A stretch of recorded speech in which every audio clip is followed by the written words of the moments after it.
السلام عليكم ورحمة الله وبركاته. أو گلەیی و ئەو پرسیارانەی ئەو خوشکیان ئەو برایە کردین نازانم بەڕاستی کام ڕەگەز بوویدی هەر کامەی بی تقریبی لە دەشتی خۆی دەبینتەوە هەر شتەکیش وەڵامێکی هەیە بەڵام وەڵامێکی گشتگیر ئەوەیە کە ئینسان هەر بەخۆشی باز دەکە لە سوالەکان لە ڕەخنەکانی با بڵێن لە پرسیارەکانی دەڵێ یەقینم ئەوەیە کە خوای گەورە هیچ شتێکی بەبێ حیکمەت نەکردیەوە عدالەتی خوایش لەسەر هەموو شتەکیە. ئەمە یەک شتی پێ بڵێم لێرانە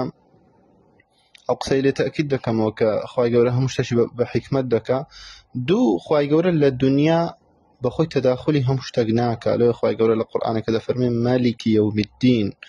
لە سوورەتی فاتحە خوای گەورە مالیکی یەومی الدینە،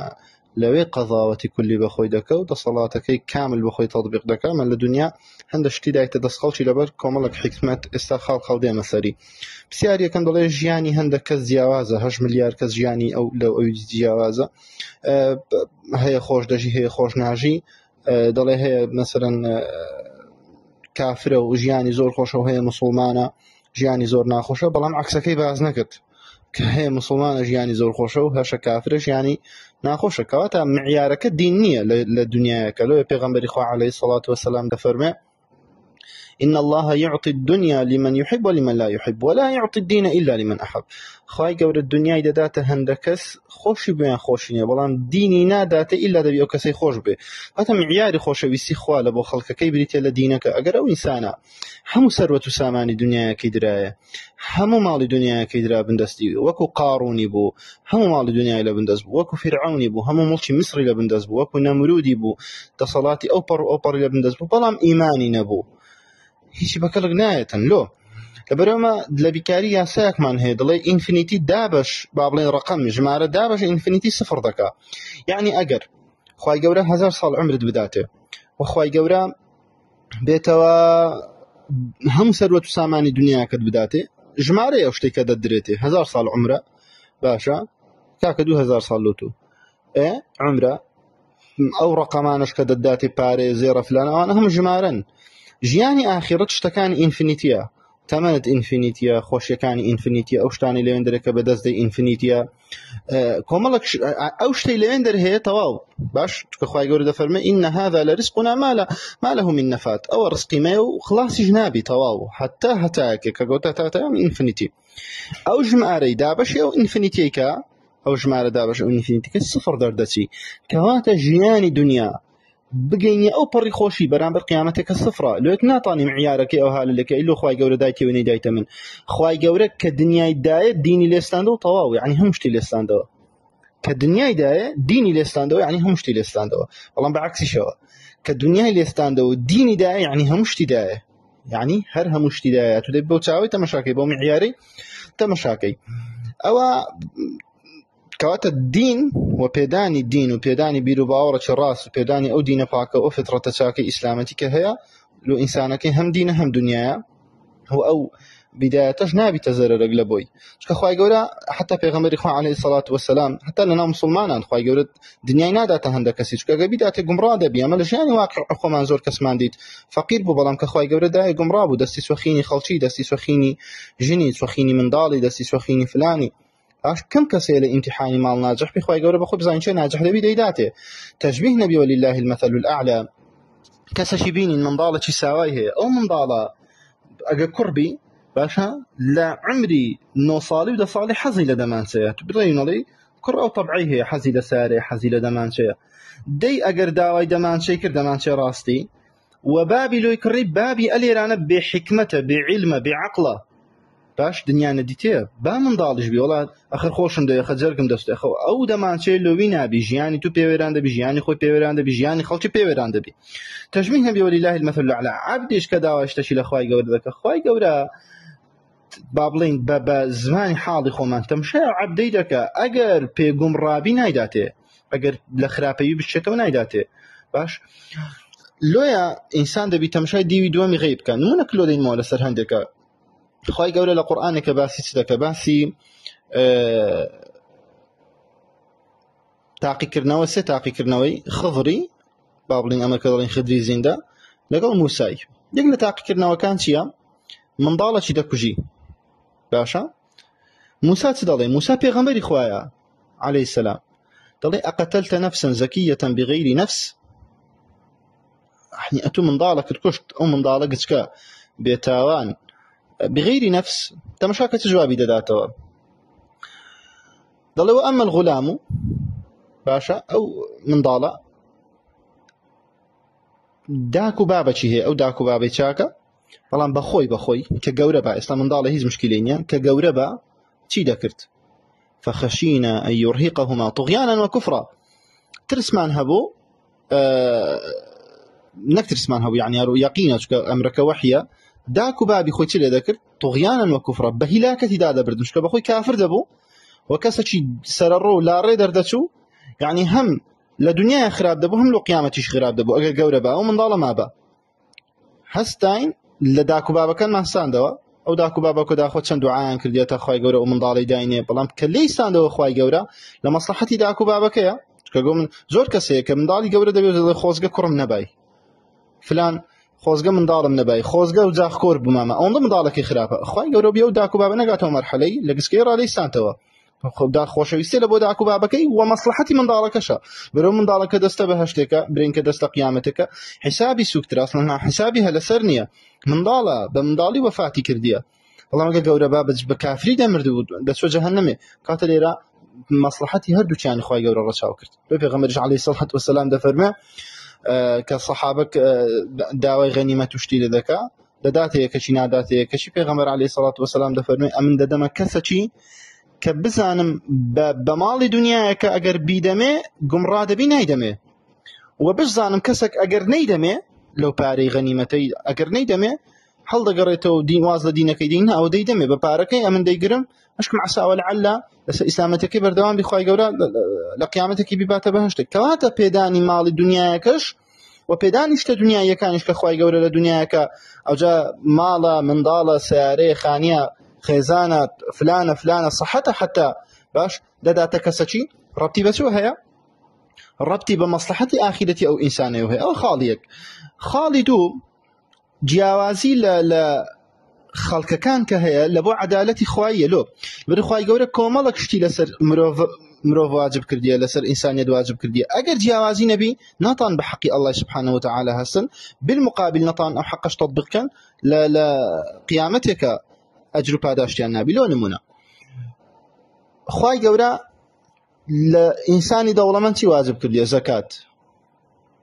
باشا ادی لبو انسانی فقیر دلی او زکاتی برو بده پیدا گوتره مواسات الیرانا خوشویستیک دروز دبی لبینی هر دو طرف او یارمتی ویدده او یارمتی ویدده تمشای عالمی استاکده که استادیم سر او خالش خطای خلقکیه که او هان لی بسرده لوج حكمي الله لا برديه شريعتي الله لا برديه دبي تامي او كشف كان باز كشي بدن باشا كبديمقراطي قايل بوينا بهر حكمه دي قايل بوينا دبي باز كي بدن عدالتي صد لصد بس شريعتي الله سبحانه وتعالى بس لو حكمي دي بينيو كخواي جور نازل كرديا او جاركو ملك جوازي خواي جور كداينا مثلا يقنا خوشا يعني يك صحتي هي لوتيا بزاني او صحتي خواي جورا لقيامتك قليده برسي استغلالت كرت لو كعبادتي من بيبكي نخوشكا خواي جورا لمصلحتي ودايتي اري الصبر دقرت اجل صبر دقرت او منزلتك تاج قال لاثري هاتي كبيغمبر عليه الصلاه والسلام لفرمي خواي جورا منزلتي لبو يعني بيجتي لبو عبدي دانا لقيامتك مثلا بهشت عبد درجة حفتم لبو دانا او انسانا او عبادتنا كابقات درجة حفتم عبادتك بشي درجة سيمو شارم دكا خايور نخوشي ديخي لو وبيبيجي انت درجة حفتم وبمنزلتك باشتركا پیغمبر خو عليه الصلاه والسلام دفر من نخوشي وشي سوايا او بلانك بس الانسان دادن وشي سوايا وشي اجري كو جنجي لاسن دكاتوا يعني بيساتي لو انساني دكاتوا خاويني دكاتوا ورفع درجاتي في ذكاء خالص يقلون دركا كباسنا عدالتي ذاك ضل خوي يقول لهم عدالتي قبول كلنا عدالتك خوي يقول قبولنا كبلام اما دا بيدوش تبزان خوي يقول امر شي هي بيدوت امر كوني امر شي بيدوت امر شرعي امر كوني او انسان دستي تدانيه خوي يقول بي خوش بي ناخوش بي او شتا روددا كو مثلا ئەو شتانی کە لە جسمی تون هیچ دەسەڵاتی تو تێدا نییە مشکت و ئیش دەکە مەعیدەت و ئیش دەکە دڵت و لێ دەدا سوڕی خوێنت کووە ئەو شتانی کە لە قەلب ڕوودەدەن لە حساب بکەوتە دەستی خۆت پێ بەڕێوە نابێت خوای گەورە بەڕێوەی دەبا ئەو پێی دەوتێت ئەمریکەونی یعنی شتێک لە دەست ئینسانی نەبی ئەوە خوای گەورە کۆمەڵە قاعیدەی دانایە کۆمەڵە قانونی دانایە ئەو شتە ئەو هابی ئەو هادەبی و پێی دەوتێت ئەمریکەونی ئەوەیان پێی دەگوترێت ئەمری کەونی خوای گەورە تەداخل پێ دەکا شتێکمان هەیە پێی دەگوترێت ئەمری شەرعی خوای گەورە ئەمر دەکا بەڵام دەڵێ بەخۆی تەداخل ناکە مرۆڤە ئەو جارە مرۆڤ تێدا مخەیەرە پاداشت و سزاش لەسەر ئەو ئەمرەیە پێی خۆشە تەطبیق کرێ بەڵام ئیجباریشت ناکە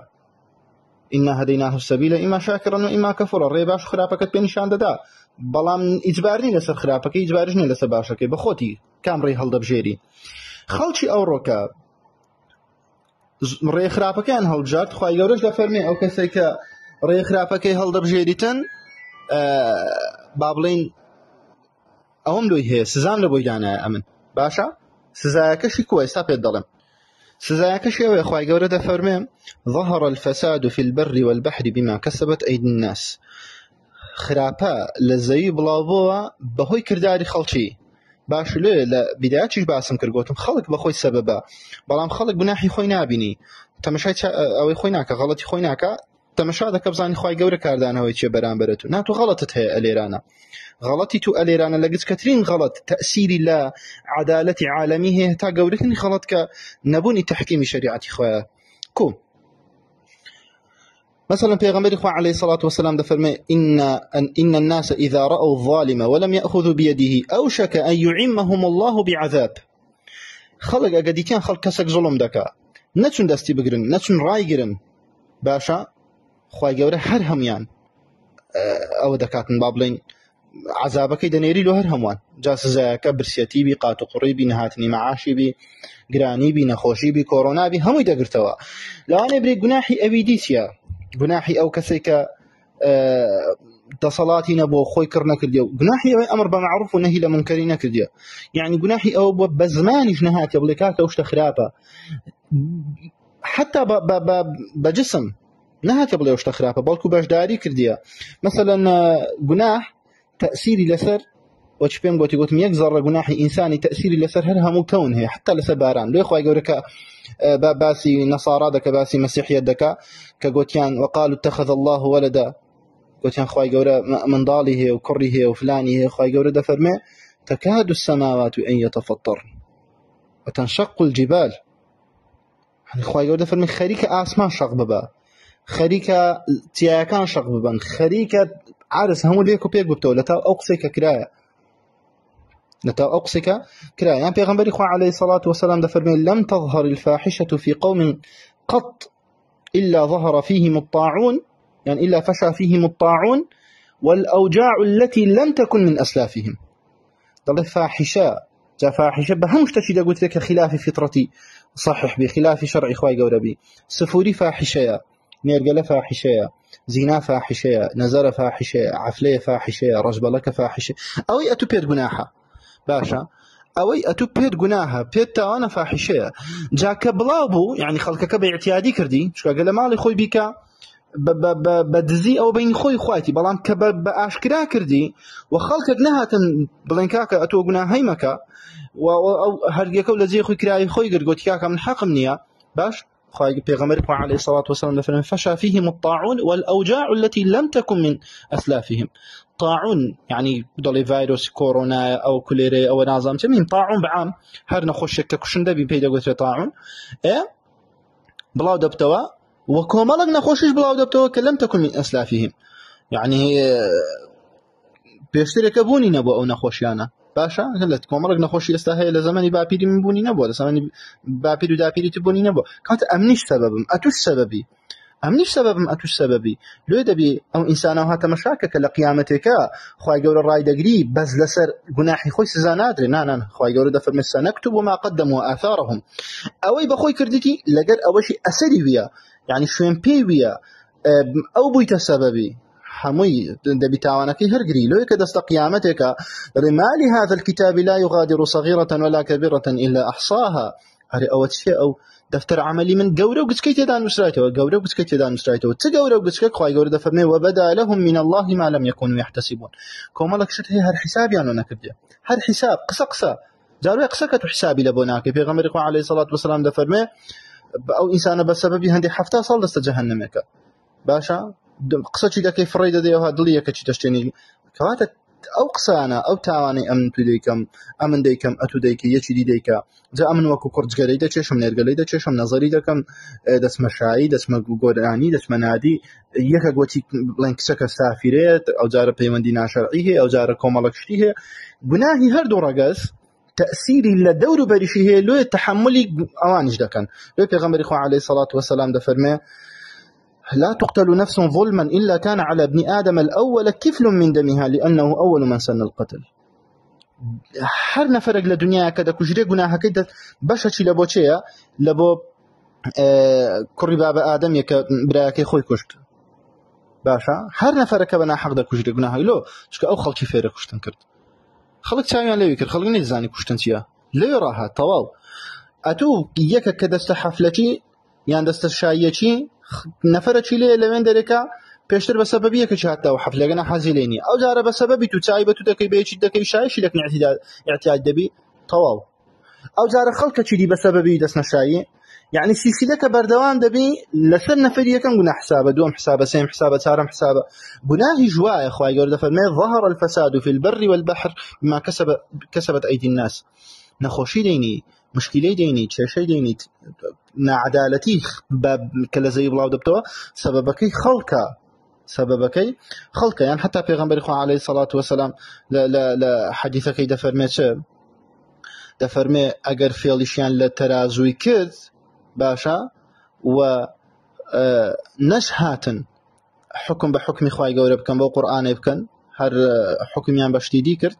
پیغمبر خو عليه الصلاة والسلام أخذوا بالسنين قرانيان بسرداده وسلط عليهم عدوهم فأخذوا بعض مما كسبوا أو جار دجمنا كان دين بشك لو داهاتك أتوهتا بشك لو شتانك أتوهتا لدبا باشا وأخوة يقول دفع پیغمبر خو عليه الصلاة والسلام وجعل بأسهم بينهم أو جار دبنا خوخور يقدي لنا أو دبن أو أويدا كجي هموش سببك وش بيم قوتي وفمان بخو إن عدالتي الله إني أخوة يقول بيدله دفرمي أوي بك أو باداشتكتا أوي بكي أو سزايكتا أتلو تمشي سزايكي ناكي لو دل أخوة ودلي كردم لو نار أخوة أمن وامكرت بوما سبب نا توا أتو أتكردي أليرانا أتو بخود بيا سبب وش بيسن قوتي قوتم لقيت كاترين خلل كلا دنيا كاترين تاوان كروده دا تأثيري هي لسر هر همو جويزوي لسر هر همو جويزوي يعني باشان دلي أو من ضالة كزرداك من ضالة شي كشتية ليرة يقلب سيارة كان دلي أو من ضالة لو بمري أو من ضالة باب خواي جورة لمصلحتي ويدانا جورة با كافر دبو أتو مصلحتي ويباشتر زانيا خواي جورة با أزيتي داكو بابي ددا جورة با أزيتي خلشي ددا أو من ضالة لو بمري تواب أدي ما مصلح حقي داك كلو دنيا داك كلا قيامة حق خوي ورد قدي أدي لو دنيا بسعر لو أمد بلخمكم أتو لخطكي أجر عدالتي خواي مستبا دبا حول مدابا لبو أوي كقانوني خواي جورة وياساي خواي جورة حاكم بي نقانونا شي دسكرت نقياساي شي دسكرت أو كاتي دبا بمقوت با كعدالتي خواي باش بلام استكا شريعتي خواي جورة تطبيق ناكري لو نيه بسيار لخواي جورة بكي بسيار لخوت كلو حول النداء شريعتي خواي جورة تطبيق كي حول النداء بيهن يوا أتويتا شي دنگ لبو ديمقراسي ددي أتويتا شي دنگ لبو كسا شي ددي ك بناي قانوني مدني وبيكا وجيان ودي أو بيكا وجيانا كأويا باش أو آفرتا دجيري لسزنه دكري وتير خواردن دكري وطواو هر أوان دي وقانوني الله سائد باش شريعتي الله هبا دكوشراوا كواتا قليك أمن دبي لخوم كم أتو دبي لخوت كي نابي أم قليك لخواي جورب كم أليرانا باشا أنا شيني دليت مروف لو بعدي بابا آدمي ددك بابا آدم سيوي خوارديو باشان هاتين نا قدري الله ينسراه أم دبي بيم السرزوي كا سرزوي تعقي كرناويا يعني أمن نمونك اللي بوبين ما أجر أتو مزرعة كتهبي بايصد دفتري باشا مزرعة كتهبي بايصد دفتري نفرت شي نديتيون ناسي ألو لا رابي راس بري أمنو مزرعة دمه كورنك نديتيون ناسي براي خود بيتو نايدية براي خود بين نايدية فكيف ببهشتك خواي جورد هتا كيكو دات عبدي لو قريب بتعقي كرنوا بالذاته نا تعقيد كاتب زين شاني وبهشتيانا شويني تعقي كرنوا كشت شندرة سەرزەویە سێ پرسیاریشت درایتێ جا بێعەقڵی مرۆڤی لێرانە ئەوەیە ئەگەر ئەمن مامۆستایەک بم برێمە تەڵەبەکان سبەینێ کویستە وە کویزەش لەسەر حساب دەکەم ئاگادار بۆ ئیمتحانشت پێ ناکەمەوە ئەو سێ پرسیارەی دێنمەوە تەڵەبەی عاقڵ ئەوەیە هەر بست تۆمارەکە دەخینی یەکەوسەر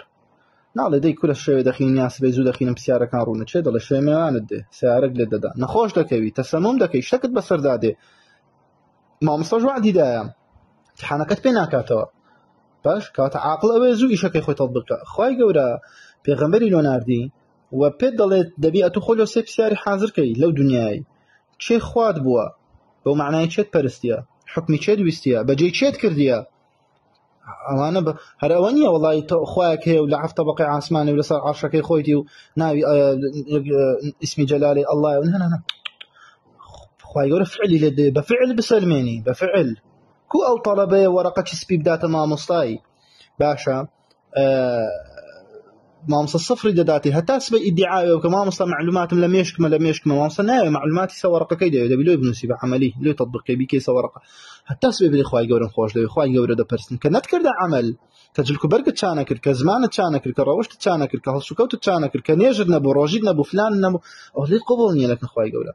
لێت قبوڵ نییە و پێغەمبەرت چی لۆ ناردی دەبی شوێنی وش بکەوی خۆشت بوێ بەرنامەکەی ئەوەی گوتی بیکە بیکەی ئەوی گوتی میکە میکە باش ئەو پرسیارەش لێ دەکرێت چێت بە پێغەمبەر زانیە ئەو جارە دینت چ بووە چ دینەکەت هەڵبژاردیە بەو معنای شریعەتەکە دویستە دیموکراسی دویستیان ئیسلام دویست دینی ئیبراهیمی دویستیان ئیسلام دویست لیبرالی دویست سۆشیال دویستیان ئیسلام دویست کەسک و شین و مۆر و پەمبە دویست یان فقط خوا پێغەمبەرەکەی دویست کامیان نەدویست و دەبی یەکیانت بوێ هەردووچیان بوێ لێت قبوڵ نییە وە چ کەسەکیە کە بستە مزگەوتێکە لە پاشان بستە کەنیسەی یعنی هەردوو عیبادەتی بکە عیبادەتی مەسیحیان عیبادەتی مسلمانان خوای گەورە لێ قبوڵ ناکە أنا أغنى الشركاء عن الشرك فمن عمل عملا أشرك فيه معي غيري تركته وشركه أو أمن قبول مني لو إنساني خواهي قولي دا فرمي دبي إشاكي خالصا مخلصا لبو من بي باشان يقلا لأوكاني باش دا دريتشم دالي كس هي أو دنيا هي أو دنيا شينيا باش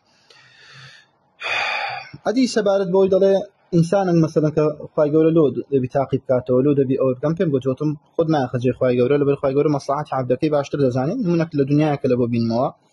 بس تعقيب كنو بس آرام قلتين بس صبري أجر أمن بيم بليمتو أو دفترك دولار بهدية باشا دفترك دولار هدية هذه شو خراي أو هذا بالدمه لمقابل شبيت بلم كاكا جيان تشكك الدمه تشك أمن مثلا مليارها دفتر دولارم لباقي هي تشكك الدمه چند نوسي بنوسا كيف خد بريكوا لمقابل سي قامتي لبشتي ددم دقامتي لبشتي ددم صبر بقرا أو دقامتي لبشتي ددم شكر بهاوار مكا دقامتي لبشتي ددم كاكا سي قامتي لبشتي ددم دجنا باش دا تشكك الدمه بكيف خد سندي دنوسي بركوا كامي هل بجيريته اگر انسانش عاقل بي طبعا شكك او شكك لغه كيف خد نفسي دفترك لشيء تسكك لشيء خوي غور بيد ضل انما يوفى الصابرون اجرهم بغير حساب ببي حساب كتاب امن اجري كسچ ددموا يعني شكك ددم دستي كيف خوي بركاته ببي حساب كتاب اجري كسچ ددموا كصبر بغري لسر او ابتلاء كامن توشي دكم سر ناخوشاني كامن توشي دكم لبيشترش باسم كربوتم صبر زارويا منزلي عبدك بلندكاتو نك زارويا دائما خوي غور منزله چي بي خوش لوتو درجه چي بي خوش لوتو ابو درجاتو عملكت هونيه يو درجين كو بداتي ادي خوي غورا توشي او تعقيق كرنوا يدك بهندك درجكت له بلند بيت باشا وبشتي اغدارج ببشتي زوري او بلانك لدنياك رددان سبب دوشتا كار نكرني خلطي لبولا بردني وچ بيم قوتي لسركش باسم كر خلقك بخوي خلافي امريكاني خوي غوره دجليتو سربيتي الله يدك او يك دو نا اميدي حتى يعني الرجبين برامبر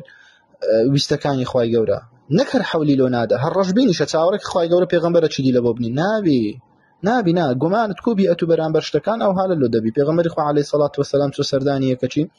نخوش بو تايلي بو فرموي لا بأس طهور ان شاء الله فرموي چنابي ان شاء الله خوي غورا گوناحت پێ هەڵدەوەرێنی